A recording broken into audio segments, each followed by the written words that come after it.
Elemental Queens.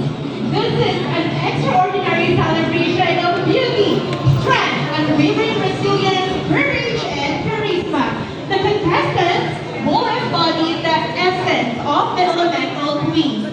We have fire, air, water, and earth. Each queen represents a unique facet of power and beauty, uniting us all under the vibrant spectrum of LGBTQ community. And I have one question for all of you.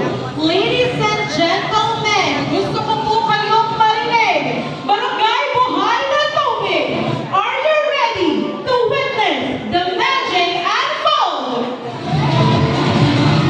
Parang medyo mahina. One more time. Are you guys ready to meet our elemental queens?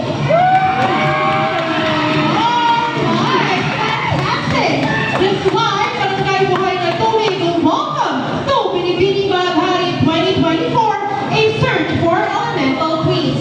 And to officially start our program, let's welcome one of the influential and competent leaders that we have here at Imus Cavite. Let's give a big round of applause to SK Chairperson Lynette Alejandro.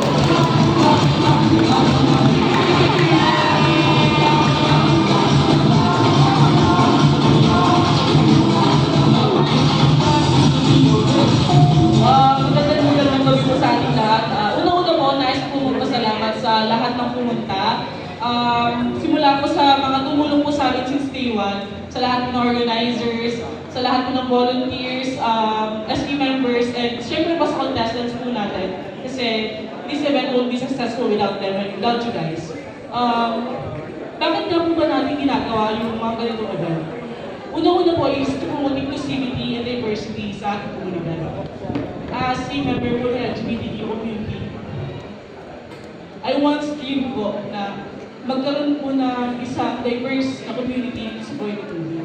And gagawin ko po yung best ko, and best po ng buong sa kanyang kabataan na ibigay ko sa inyo yung welcome and love community po. Last ko rin po pasalamatan po lahat ng volunteers po na galing po kay SK Secretary Kenneth. And all the volunteers po ngayon po na nasa likod po, sa live, sa transfers po, and yun lamang po at maraming salamat po. Hope you enjoy the rest of the night. Yun po. Maraming salamat sa ating SK Chairperson Lynette Alejandro, and thank you as well to our hard-working SK officials. Without you guys, this event will not be possible.